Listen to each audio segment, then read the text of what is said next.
বড় মৌলানা আমি, আমি খুতবা দেই, আমি তারাই পড়াই, আমি ইমামতি করি, সব আমি করি, আমাকে ভুল ধরে না। ভুল ধরে না বলেই তো আমি ধ্বংস হয়ে গেছি। সারা জীবন ধরে সালাত আদায় করছেন, দাড়ি পেকে গেছে, মেহেন্দি দেওয়ার কথা মনে থাকে ঠিকই, কিন্তু আমার আমল তো ঠিক হচ্ছে না, তার উপায় কি? একটা দলিল আপনার যেমন হুজুরা কি কিছুই বোঝে না, কিন্তু আপনি পড়বেন না, যেহেতু ওটা গালেব সাহেবের লেখা, উনি আমার মজাবের বাইরে লোক, ওনার বই পড়বে কেন? এই যে হিংসা, এর ফলে আপনি নিজে শিখছেন না। এটা খুবই কঠিন দায়িত্ব আমাদের সবার জন্য। এই দায়িত্ব পালন করতে গিয়ে আমাদের পূর্ববর্তী ওলামায়ে কেরাম নির্যাতিত হয়েছেন, পরীক্ষিত হয়েছেন, বাড়ি থেকে বহিষ্কৃত হয়েছেন, সন্তান হারিয়েছেন, সারা জীবন জেল খেটেছেন। ইমাম ইবনে তাইমিয়া জেলখানাতেই মৃত্যুবরণ করলেন। আহলে হাদিস আন্দোলন বাংলাদেশ, আসুন পবিত্র কুরআন ও সহিহ হাদিসের আলোকে জীবন গড়ি। আলহামদুলিল্লাহ, আলহামদুলিল্লাহি রাব্বিল আলামিন, আর রহমানির রহিম, মালিকি ইয়াউমিদ্দিন। ইয়া আইয়ুহাল্লাযীনা আমানু তাকুল্লাহ হাক্কা তুকাতিহি ওয়া লা তামুতুন্না ইল্লা ওয়া আনতুম মুসলিমুন। ইয়া আইয়ুহান নাসু ইত্তাকু রাব্বাকুমুল্লাযী খালাকাকুম من نفس واحدة وخلق منها زوجها وبث منهما رجالا كثيرا ونساء واتقوا الله الذي تساءلون به والأرحام إن الله كان عليكم رقيبا.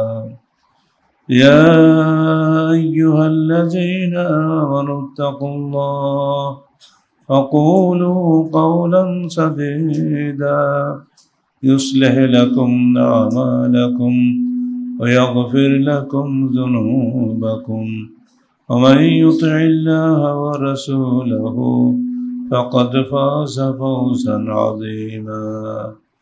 أما بعد فقد قال الله تعالى في الكلام المجيد: أعوذ بالله السميع العليم من الشيطان الرجيم. بسم الله الرحمن الرحيم. ولتكن منكم أمة يدعون إلى الخير ويأمرون بالمعروف وينهون عن المنكر أولئك هم المفلحون. ولا تكونوا كالذين تفرقوا واختلفوا من بعد ما جاءهم البينات أولئك لهم عذاب عظيم. সূরা আলে ইমরান 104-5 আয়াত। যাবতীয় হামদ ও সানা আল্লাহ রাব্বুল আলামিনের জন্য এবং যাবতীয় দরুদ ও সালাত আর শেষ নবী মুহাম্মদ রাসূলুল্লাহ সাল্লাল্লাহু আলাইহি ওয়াসাল্লামের জন্য। আল্লাহ পাক মুসলিম উম্মাহকে পৃথিবীর শ্রেষ্ঠ উম্মত হিসেবে আখ্যায়িত করেছেন। এই শ্রেষ্ঠত্বের মাপকাঠি এই জাতের মানুষ, এর মধ্যে একটা দল সর্বদা মুসলিম উম্মাকে শ্রেষ্ঠত্বের মর্যাদা নিয়ে যাওয়ার জন্য প্রচেষ্টায় লিপ্ত হয়। কারণ শ্রেষ্ঠ মানুষ সর্বদা শ্রেষ্ঠ থাকতে পারে না, পরিস্থিতির কারণে, বিভিন্ন কারণে এই শ্রেষ্ঠ মানুষটি নিকৃষ্ট মানুষে পরিণত হয়ে যায়।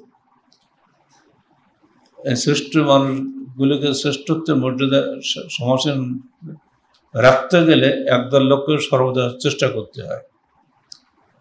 সেই লোকগুলোই হলো মূলত সংস্কারক, তারাই হলো সফল কাম। আল্লাহ বলছেন, তোমাদের মধ্যে একটা দল থাকা আবশ্যক যারা সৎ কাজের আদেশ দেবে ও অসৎ কাজে নিষেধ করবে, আর তারাই হলো সফল কাম।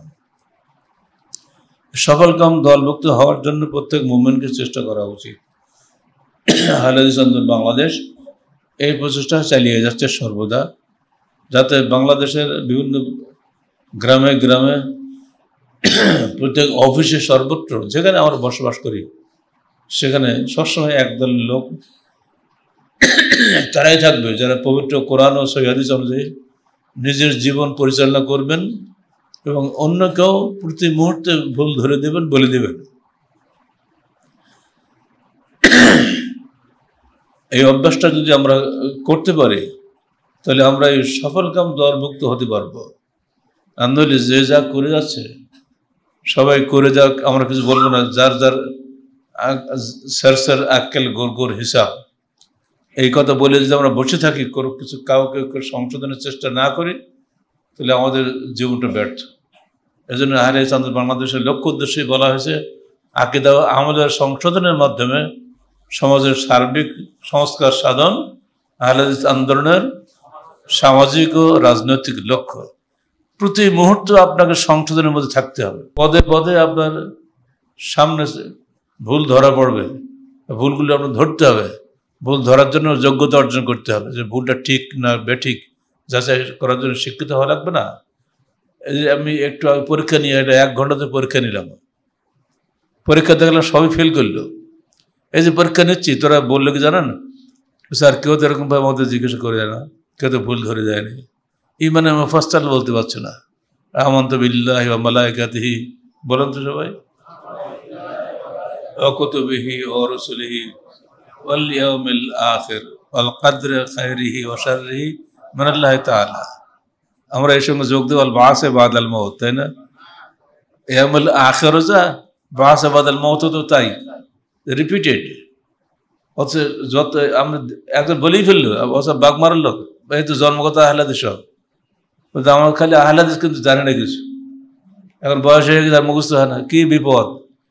সঠিকভাবে বলতে পারে না, বাংলায় বলেন সেখানেও ভুল করে।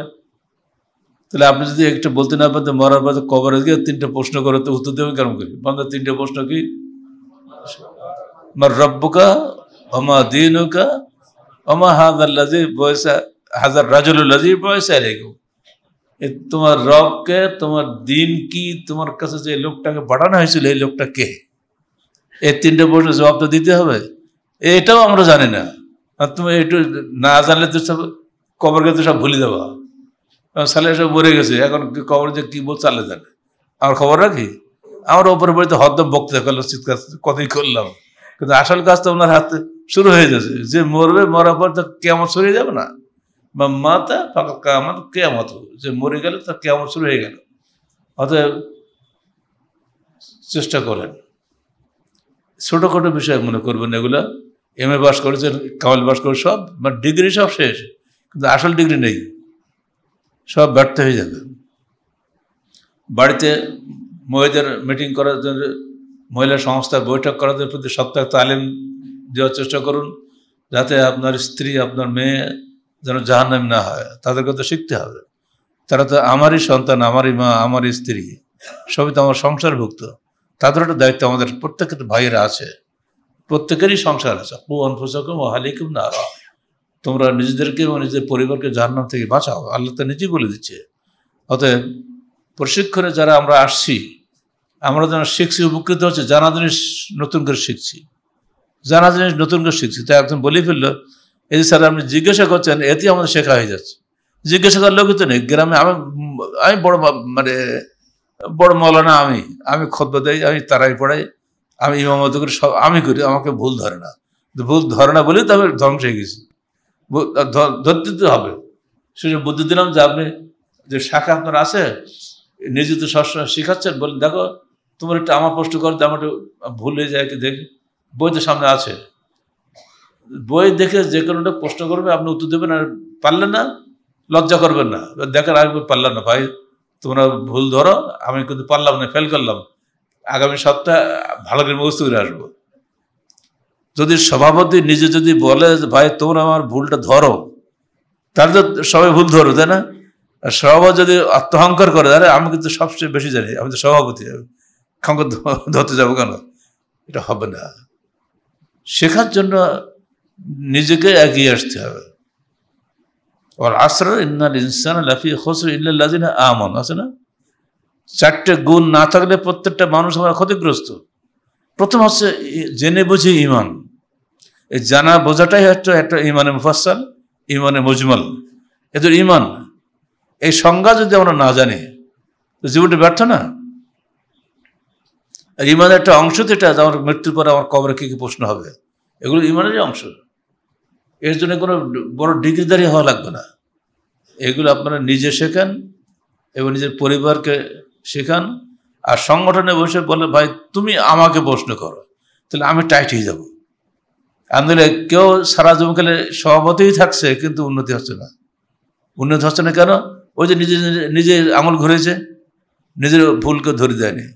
এটা অহংকার করবেন না। ইনশাল্লাহ আমাদের মধ্যে উন্নতি হবে, নিজের পরকালের মুক্তির স্বার্থে আমাদেরকে এগুলি করতে হবে, তাহলে সমাজ গড়ে উঠবে ইনশাআল্লাহ। আল্লাহ বলছেন, তাকুম মিনকুম উম্মাহ, তোমাদের মধ্যে একদল লোক থাকতেই হবে যারা সবসময় এই কাজগুলি করে যাবে। ওয়ালা তাকুনু কাল্লাযিনা তাফাররাকু, তোমরা তাদের মতো হয়েও না যারা পরস্পর বিচ্ছিন্ন হয়েছে এবং স্পষ্ট প্রমাণ দিয়ে এসে যাওয়ার পরেও তারা তাতে মতভেদ করেছে।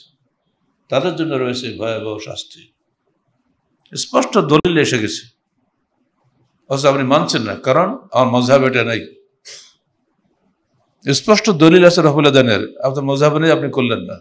এই মুসলিমদের বহু দেখছি, আপনি সালাত আদায় করছেন, নিচে হাত বাঁধতেছেন, রফুল আদান নেই। আপনার সামনে সব মুসলিম মওজুদ আছে, সারা জীবন ধরে সালাত আদায় করছেন, দাড়ি পেকে গেছে, মেহেন্দি দেওয়ার কথা মনে থাকে ঠিকই, কিন্তু আমার আমল তো ঠিক হচ্ছে না। তার উপায় কি? একটা দলিল আপনার, যেমন হুজুরা কি কিছুই বোঝে না? হুজুরা সব বোঝে, কিন্তু আপনি তো বুঝলেন না। এখন দলিল স্পষ্ট,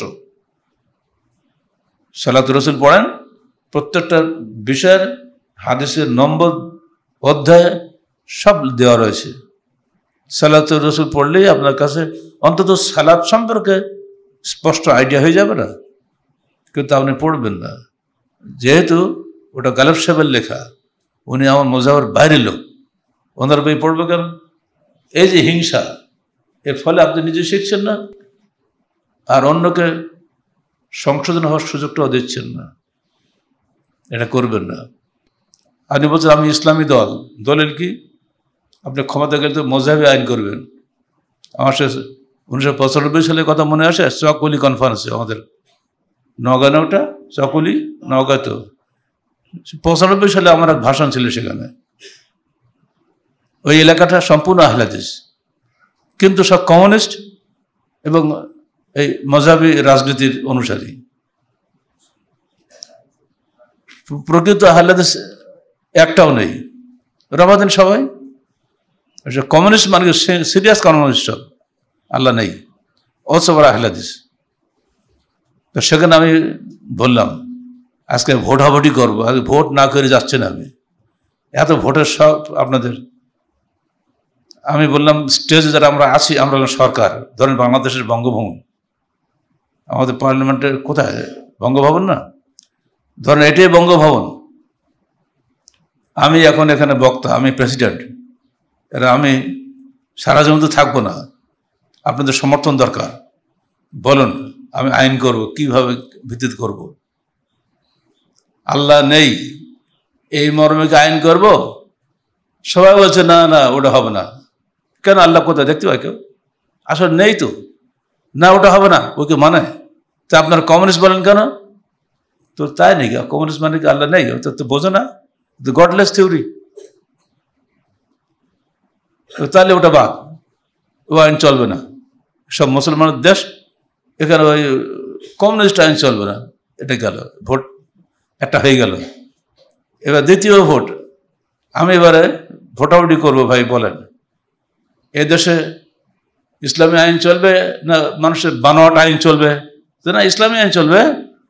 এবার আসেন, হেদায়েত সরাবেগে কুদুরির ইসলাম চলবে না বুখারী মুসলিম তিরমিজির ইসলাম চলবে? তো না, বুখারী যেখানে আমরা আছি সেখানে। ভোট কিন্তু হয়ে যাচ্ছে আমার। সমস্ত কনফারেন্সের পরে লাখো মানুষ বললেও হয়, সবাই এক বাক্যে বলে উঠল বুখারী মুসলিম যেখানে আমরা আছি সেখানে। হেদায়েত সরাবেগে কুদুরির দলে কেউ নেই। যারা এদেশে ইসলামী রাজনীতি করেন তাদেরকে আগে বলতে হবে আপনারা হেদায়েত সরাবেগে কুদুরি আইন করবেন বুখারী মুসলিম তিরমিজি আইন করবেন। হাদিস বাদ দিয়ে মুসলমান কখনোই মানুষের বানোয়াট ফেকার পেছনে ছুটতে পারে না। ছোট্ট ব্যাপার না।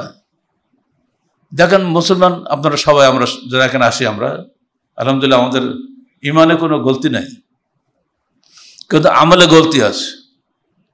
আমরা সবাই এখানে সালাত পড়ছি, এক একজন এক এক তরিকায়। এজন্য যারা হজে যায়, আমি বলি ওটা চিড়িয়াখানা। কত ধরনের যে সালাত দেখা যায় সেখানে গেলি হিসাব নাই, চলছে। কেউ কারো নিষিদ্ধ করে না, বাবা ঝামেলার দরকারটা কি। কত রকম যে আছে, গুনলে হিসাব করতে পারবেন না। শিয়ারা এক কাদা সালাত আদায় করে, কাদিয়ানিরা যাচ্ছে শিয়ারা এক কাদা সালাত আদায় করে, হালাইসাও যাচ্ছে, হানাফিরাও যাচ্ছে। কত যে কি সালাতের তারতম্য দেখলে থ হয়ে যেতে হয়। ওখানে গেলে এবার ইমান আরো দুর্বল হয়ে যায়। কিন্তু হজের সময় যেতে হবে, হজ তো সবার জন্য। হজের মূল স্মৃতি মনে রেখে আমাকে হজ করতে হবে। ইমান আমল আকিদা মজবুত রাখার জন্য তো চেষ্টা করে যেতে হবে। এরপর আল্লাহ বলছেন 10 নম্বর আয়াত থেকে 110-এ গিয়ে, কুনতুম খায়রা উম্মাতিন উখরিজাত লিন-নাস,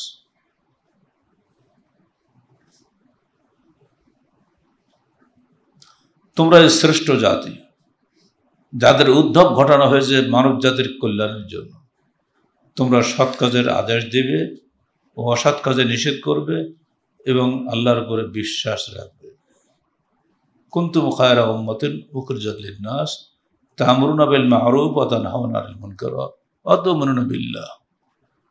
তোমরা শ্রেষ্ঠ জাতি, তোমাদের উদ্ভব ঘটানো হয়েছে একটাই কারণে, যে তোমরা মানুষকে ন্যায়ের কাজে আদেশ দিবে, অসৎ কাজে নিষেধ করবে।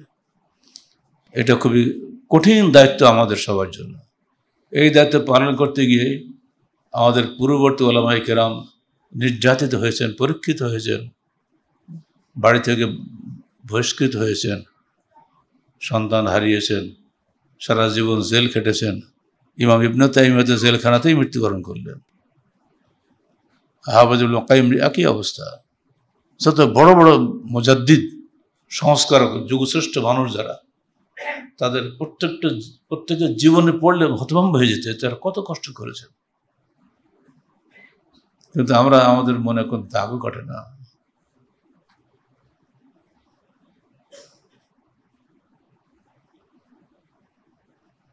ইবনে কাসির বলছেন, উম্মাতুন ওয়ালতাকুম মিনকুম উম্মাতুন, অর্থ হচ্ছে মুনতাসাবাতুন লিল কিয়াম বিআমরিল্লাহ ইলা দাওয়া ইলাল্লাহ। একটা দল থাকতে হবে যারা আল্লাহর হুকুম প্রতিষ্ঠা করার জন্য দাঁড়িয়ে যাবে। প্রতি মুহূর্তে তারা যেন ওই পুলিশি কায়দায়, পুলিশ যেন প্রতি মুহূর্তে দেখে যে বর্ডার থেকে কোনো জিনিস পাস হচ্ছে কিনা, ওত পেতে থাকে। একটা দল থাকবে তারা প্রতি মুহূর্তে সতর্ক প্রহরের মতো কাজ করবে যে কোথায় উম্মত কোনটা ভুল করছে। কারণ মানুষ ভুলের দাস, বলতে করবে। কিন্তু একদল লোক থাকতে হবে ভুল সংশোধন করার জন্য। এ দল তাদের যদি না থাকে, তাহলে সেই সংগঠন, সেই ইসলাম তার শ্রেষ্ঠত্ব হারাবে। খায়রা উম্মতের মর্যাদা থেকে আমরা হারিয়ে যাব। কয়েকটা হাদিস পরপর শোনাচ্ছি। আর আবু সাঈদ খুদরি রাদিয়াল্লাহু আনহু قال قال رسول الله صلى الله عليه وسلم من رأى منكم منكرا فليغيره بيده فإن لم يستطع فبلسانه وإن لم يستطع فبقلبه ذلك أضعف الإيمان رواه মুসলিম وغيره من السنن। তোমাদের মধ্যে যে ব্যক্তি কোনো মুনকার কাজ হতে দেখে, মুনকার বলতে কোরআন হাদিস বিরোধী কোনো কাজ হতে দেখে, ফালিউগাইয়ির বিয়াদিহি, সেজন্য হাত দিয়ে সেটা পরিবর্তন করে। ফাইল্লাম ইস্তাতি, হাত দিয়ে পরিবর্তন করার ক্ষমতা না থাকে, ফাবিলিসানিহি, জবান দিয়ে তাকে বলবে। ওয়াইল্লাম ইস্তাতি ফাবিকলবিহি, জবান দিয়ে বলার সাহস না থাকে, তার অন্তর থেকে ঘৃণা করবে। তবুও তার দলভুক্ত হওয়া যাবে না, তার সঙ্গে যাওয়া যাবে না। এই হাদিস আমাদের বাধ্য করে যে অন্যায় কাজ দূর করার জন্য এগিয়ে যাওয়ার ব্যাপারে। এই বিষয়টি আমাদের সবসময় খেয়াল রাখা উচিত। আন হুযায়ফা ইবনে আল-ইয়ামান রাদিয়াল্লাহু আনহু قال قال رسول الله صلى الله عليه وسلم والذي نفسي بيده লা তা'মুরুন্না বিল মা'রুফ ওয়া লা তানহাউন্না আনিল মুনকার আও লা ইউশাকান্না আল্লাহু আইয়াবআসা ইলাইকুম ইকাবান মিন ইনদিহি সুম্মা লা তাদউন্নাহু ওয়া লা ইস্তাজাবু লাকুম। অবশ্যই তোমরা সৎ কাজের আদেশ দিবে, অসৎ কাজের নিষেধ করবে, এবং অবশ্যই অতি সত্বর তোমাদের উপরে এমন একটা আযাব নেমে আসবে যে তোমরা আল্লাহর কাছে দোয়া করবে কিন্তু কবুল হবে না। যদি আমরা অসৎ কাজ থেকে নিষেধ করার কাজ বাদ দেই, যেটা আমরা প্রায় বলি গা ছাড়া ভাব, যা পার হোক গা, আমাকে বাড়ির ভাতকে বনের মোষ তাড়াবো কেন বলি না আমরা প্রায়, এগুলো কথা বলে যে আমরা এড়িয়ে যাই, তাহলে এমন একটা জমানা আসতেছে আল্লাহ রাসূল বলছেন যে তোমার দোয়া কবুল হবে না, তুমি খালি দোয়াই করবে, এখন কাজ লাগবে না। ওয়ান কাতাদা ক্বালা বালাগানা আন্না উমর ইবনে খাত্তাব রাদিয়াল্লাহু আনহু ফি হাজ্জিহি ওয়া রাআ মিনান নাস আন সিরদাব ফাকারা হাযিল আয়া কুনতুম খায়রা উম্মাতিন উখরিজাত লিন-নাস ইলা আখিরিল আয়া সুম্মা ক্বালা মান সাররাহু আন ইয়াকুনা মিন তিলকাল উম্মাহ ফালিউদ্দি শারতাল্লাহি ফিহি। এই আয়াতটা পাঠ করে তিনি বললেন তার হজের সময় জনগণের উদ্দেশ্যে, যে ব্যক্তি শ্রেষ্ঠ উম্মত হতে চায় সে যেন শ্রেষ্ঠত্ব শর্ত আদায় করে। শ্রেষ্ঠ হতে গেলে যে কাজটা করতে হবে, আমরুল মারুফ ওয়া নাহয়ি আনিল মুনকার, এই কাজটা যেন সবসময় করে, তাহলে সে শ্রেষ্ঠত্বের মর্যাদায় থাকতে পারবে, নইলে নয়। আর আবু সাঈদ আল-খুদরি রাদিয়াল্লাহু আনহু ক্বালা ক্বালা রাসূলুল্লাহ সাল্লাল্লাহু আলাইহি ওয়াসাল্লাম আফদালুল জিহাদ কালিমাতু আদলিন ইনদা সুলতানিন জাইর ওয়া ফি রাওয়ায়াতিন কালিমাতু হাক্কিন।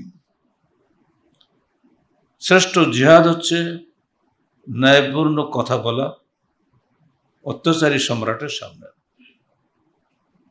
অত্যাচারী আইন, অন্যায় আইন চলছে দেশে, আপনি কোনো কথা বলছেন না, চুপচাপ মেনে নেওয়া হচ্ছে না, এটা যারা কথা বলে যারা, তারা হলো আফজালুল জিহাদ, শ্রেষ্ঠ জিহাদ তারাই করে। আপনাকে প্রতি মুহূর্তে কথা বলতে হবে, অন্যায় দেখলেই কথা বলতে হবে। কথা বলা যে তরিকাগুলি বলা হলো, হয় হাত দিয়ে প্রতিরোধ, নয় জবান দিয়ে, নয় অন্তর দিয়ে। আপনাকে বলে যেতে হবে, কারণ আল্লাহ আপনার অন্তরে খবর রাখেন। ইন্নাল্লাহ আলিমুম বিযাতি সুদূর, আপনি অন্তর থেকে সাপোর্ট দিচ্ছেন কিনা এটা আল্লাহ সব জানেন। আপনি একটা ভোট দিলেন, একজন এমপি হলো, 5 বছর সারা এই সময়টায় যত আইন তিনি করবেন বা যত কাজ তিনি করবেন, এই কাজের মধ্যে নিঃসন্দেহে অনেক অন্যায় আইন হবে, কোরআন সুন্নাহ বিরোধী, সেগুলোর জন্য আপনি দায়ী হবেন। কারণ আপনি একটা ভোট তাকে না দিলে ওই লোকটা এমপি হতে পারত না, গোড়ায় কিন্তু আপনি। অতএব মান ইয়াশফা শাফাআতান হাসানাতান ফালাহু নসীবুম মিনহা, যে ব্যক্তি একটা নেকির কাজের সুপারিশ করলো সে তার একটা অংশ পাবে। সূরা নিসা 85 আয়াত। ওয়া মান ইয়াশফা শাফাআতান সাইয়্যাতান ইয়াকুল লাহু কিফলুম মিনহা, একটা মন্দ কাজে সুপারিশ করলে আপনি তার অংশ পাবেন। অতএব সাবধান। আর এই জন্য এগুলি থেকে আমরা নিষেধ করি। মূল ব্যক্তি যিনি, তার কাছে আপনি সরাসরি প্রস্তাব দেন যে মাননীয় প্রধান উপদেষ্টা আপনি এটা করেন, যেমন আমরা করেছি, আপনি এটা করেন, এটা বাদ দিয়ে এটা করেন। এখন তো আধুনিক প্রযুক্তির যুগ হয়েছে, আপনি লিখে ইমেল করে তাকে পাঠিয়ে দেন। আমরা যেমন বলেছি মাননীয় প্রধান উপদেষ্টা আপনার আমলে এই সিস্টেম পরিবর্তন করে দেন, এই যে গণতান্ত্রিক সিস্টেম, ভোটাভুটি সিস্টেম বাদ দেন। আর এতে অধিকাংশ লোক যা বলবে তাই ফাইনাল। এখানে দুটা শিরক আছে, যে জনগণের সার্বভৌম ক্ষমতার উৎস, এটা শিরক না? আল্লাহ তো সার্বভৌম ক্ষমতার উৎস। এখানে বলা হয়েছে অধিকাংশ রায় চূড়ান্ত, আমরা বলে কি ওহির বিধানে চূড়ান্ত। মিলছে কি? ওহির বিধান একদিকে আর পার্লামেন্টের রায় একদিকে, আপনি কোনটা মানবেন? এই যে মানতে চাচ্ছেন না, এ কথাটা আপনাকে জানাতে হবে যে আমিও জনগণের একটা অংশ, আমরা এটা চাই না। যারা করছে তারা জানুক যে একদল মানুষ আছে যারা এটা করে না। মানুষও জানবে, আল্লাহও জানবে। আপনি অন্তত যদি মৃত্যুবরণ করেন, আল্লাহ আপনার আমলনামা দেখবেন যে না, এই বান্দা অন্যায়কে সমর্থন করে নাই।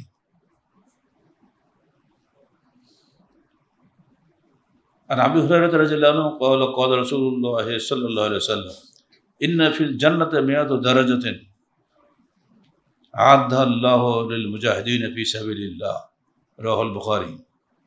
জান্নাতে 100 দরজা রয়েছে, অর্থাৎ 100 স্তর রয়েছে, যা আল্লাহ সৃষ্টি করেছেন, তৈরি করেছেন শুধুমাত্র আল্লাহর পথে যারা মুজাহিদ তাদের জন্য। আজকে আল্লাহর পথে জিহাদ করছে একদল মানুষ, শব্দ আপনারা দেখতেই পাচ্ছেন। তারা মার খাচ্ছে, কিন্তু পাল্টা মারও দিচ্ছে, চুপচাপ বসে নেই। গাজাবাসীর দিকে একবার তাকান, প্রতিদিন তারা বোমার উপরে মধ্যে বলে বোমার মধ্যে বেশি আছে বললেও হয়। বোমা পড়েছে, কোলে বাচ্চা, বাচ্চা মরেছে, বাপ বেঁচে আছে। বাবা, যা বাবা, আল্লাহর কাছে তুমি জান্নাতে চলে যাও। কল্পনা করা যায়? এই দৃশ্য পৃথিবী দেখছে, কিন্তু ওই জালেমদেরকে সাহায্য করছে পৃথিবী, মজলুমদেরকে সে সাহায্য করছে না কেউ। আমরা মজলুমের জন্য দোয়া করি, আল্লাহ তুমি মজলুমদের সাহায্য করো, তুমি জালেমদের ধ্বংস করো। কিসের ড্রোন আর কিসের হামলা, কিসের বোমা? তোমার হুকুম হলে বোমা সব শেষ হয়ে যাবে, কিছুই করার ক্ষমতা দেওয়া থাকবে না ইনশাআল্লাহ। এই জুলুম যদি কালকে বাংলাদেশের উপরে আসে, তো আমাদের অবস্থা কি হবে চিন্তা করতে পারে? এর জন্য আল্লাহ পাক বলছে, আমি হে আল্লাহর পথের মুজাহিদ, তোমাদের জন্য 100 স্তর রেখেছি। 100 স্তর জান্নাতে আছে মুজাহিদদের জন্য খাস করে। আল্লাহ পাক তুমি আমাদেরকে সেই স্তরগুলি একটা স্তর অন্তত আমাদের জন্য তুমি বরাদ্দ করো।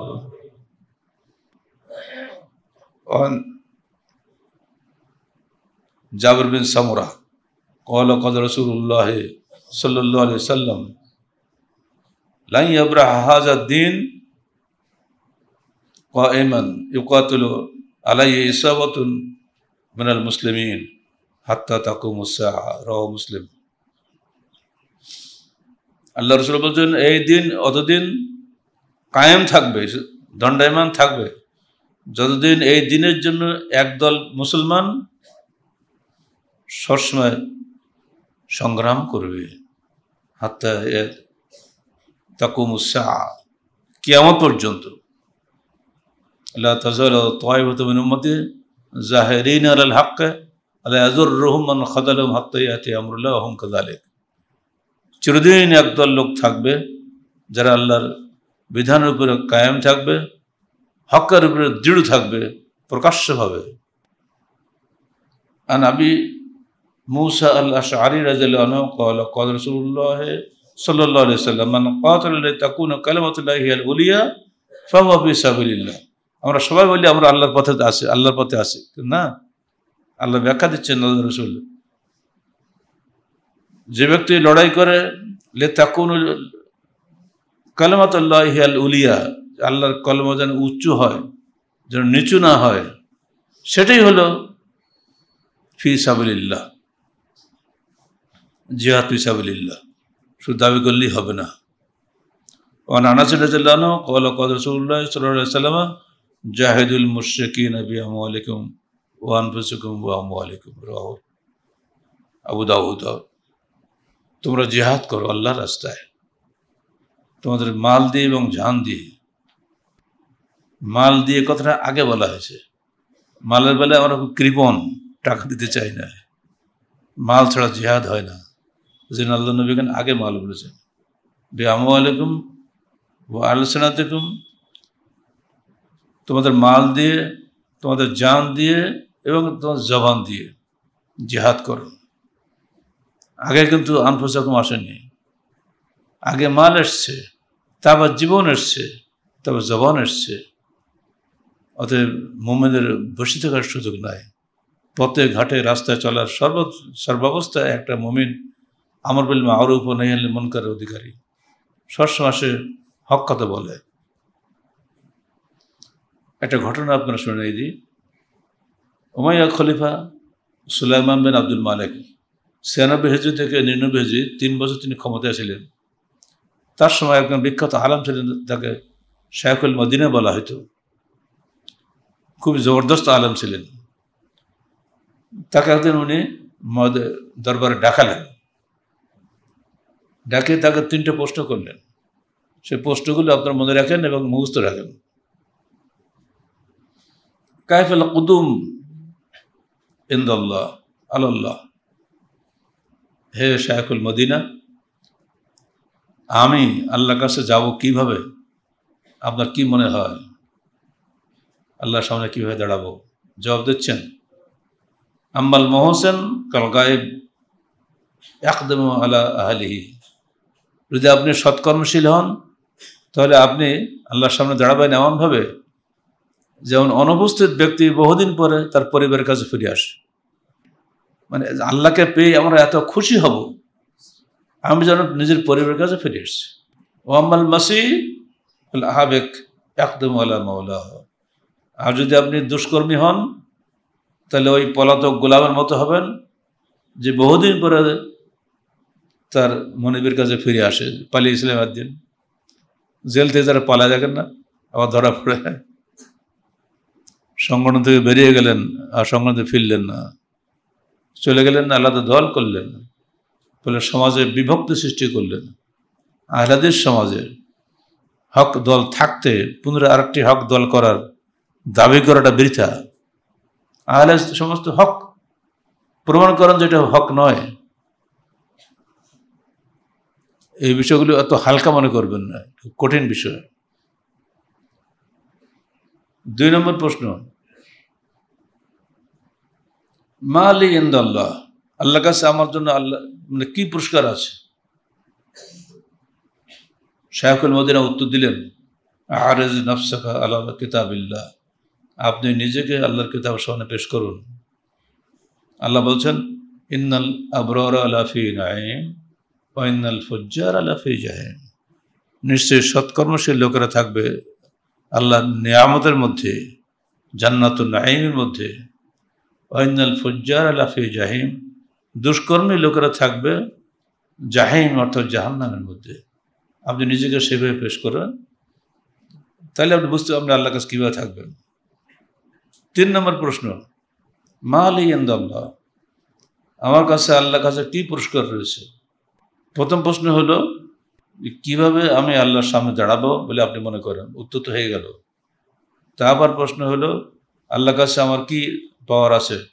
তার উত্তর হলো এই ইন্নাল আবরারা লাফি নাঈম, বলেই তিনি বললেন, দেখেন, ইন্না আবাকা কাহারুন নাস বিসাইফ, আপনার যারা বাপদাদারা ছিল তারা কিন্তু তরবারির জোরে মানুষকে জুলুম করে ক্ষমতাসীন হয়েছে, অতএব আপনিও কিন্তু তাই। এখন আপনি আপনার আব্বার আল্লাহর সামনে কোন দলভুক্ত হবেন সেটা আপনি চিন্তা করেন। তারপরে প্রশ্ন বলছেন, মানে খলিফা বলছেন যে আপনি আমার কাছে আপনি কি কি চান পেশ করুন। তো তিনি জবাব দিচ্ছেন, আমি আপনার চাইতে অধিক ক্ষমতাশালী মহান সত্তার কাছে আমি আমার অভিযোগ পেশ করব, আপনার কাছে না। দারুণ ব্যাপার না? খলিফা বলছে আপনার কি প্রয়োজন আমার কাছে বলেন, মানে কিছু গিফট দেবে, হুকুম দেবে। এটা 3 নম্বর। এটা তা উত্তর দিচ্ছে কিভাবে, রাফানা ইলা মান আকদার মিনকা, আপনার চেয়ে শক্তিশালী যিনি তার কাছে আমি পেশ করব। কে তিনি? আল্লাহ বলছেন, এই আয়াতটা পড়লেন না, সূরা যুখরুফ 34 আয়াত, নানু কাসামনা মাঈশাতাহুম ফিল হায়াতিদ দুনিয়া ওয়া রাফানা বা'যুহুম ফাওকা বা'যিন দারাজাত লিয়াত্তাখিযা বা'যুহুম বা'যান সুখরিয়া রাহমাতু রাব্বিকা খায়রুম মিম্মা ইয়াজমাউন, সূরা যুখরুফ 32 আয়াত।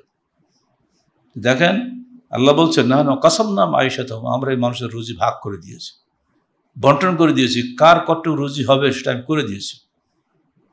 কে কতদিন বাঁচবে সব নির্দিষ্ট, কার কত রুজি হবে সব ভাগ করে দিয়েছে। তো আল্লাহ আমার জন্য যে রুজি ভাগ করে দিয়েছেন সেটা আমি পাবো।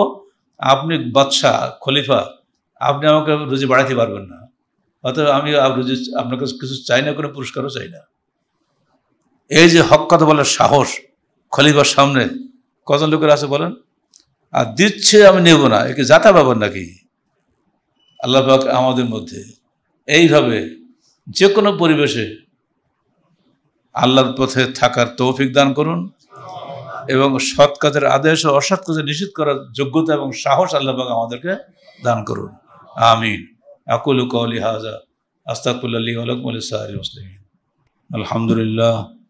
আলহামদুলিল্লাহ নাহমাদুহু ওয়া নাস্তাঈনুহু ওয়া নাস্তাগফিরুহু ওয়া নু'মিনু বিহি ওয়া নাতাওয়াক্কালু আলাইহি ওয়া নাউযু বিল্লাহি মিন শুরুরি আনফুসিনা ওয়া মিন সাইয়্যাতি আ'মালিনা মান ইয়াহদিহিল্লাহু ফালা মুদিল্লা লাহু ওয়া মান ইউদ্লিল ফালা হাদিয়া লাহু ওয়া নাশহাদু আল লা ইলাহা ইল্লাল্লাহু ওয়াহদাহু লা শারীকা লাহু ওয়া নাশহাদু আন্না মুহাম্মাদান আবদুহু ওয়া রাসূলুহু। ইন্নাল্লাহা ওয়া মালাইকাতাহু ইউসাল্লুনা আলান নবী ইয়া আইয়ুহাল্লাযীনা আমানু সাল্লু আলাইহি ওয়া সাল্লিমু তাসলিমা। আল্লাহুম্মা সাল্লি আলা মুহাম্মাদিন ওয়া আলা আলি মুহাম্মাদ কামা সাল্লাইতা আলা ইব্রাহিম ওয়া আলা আলি ইব্রাহিম ইন্নাকা হামিদুম মাজিদ। আল্লাহুম্মা বারিক আলা মুহাম্মাদ ওয়া আলা আলি মুহাম্মাদ কামা বারাকতা আলা ইব্রাহিম ওয়া আলা আলি ইব্রাহিম ইন্নাকা হামিদুম মাজিদ। আল্লাহুম্মা আনসুর মান নাসারা দীন মুহাম্মদ সাল্লাল্লাহু আলাইহি ওয়া সাল্লাম ওয়াজআলনা মিনহুম ওয়াখযুল মান খাযালা দীন মুহাম্মদ সাল্লাল্লাহু আলাইহি ওয়া সাল্লাম ওয়া লা তাজআলনা মিনহুম। ইবাদাল্লাহ রাহিমাকুমুল্লাহ, ইন্নাল্লাহা ইয়া'মুরুকুম বিল আদলি ওয়াল ইহসান ওয়া ইতা'i যিল কুরবা ওয়া ইয়ানহা আনিল ফাহশাই ওয়াল মুনকারি ওয়াল বাগই ইয়া'iযুকুম লা'আল্লাকুম তাযাক্কারুন। ওয়াজকুরুল্লাহ ইয়াযকুরুকুম ওয়াদউহু ইয়াস্তাজিব লাকুম ওয়া লাযিকরুল্লাহি তাআলা ওয়া আ'লা ওয়া আ'যা ওয়া জাল্লা ওয়া আতাম্মু ওয়া আহাম্মু আকবার।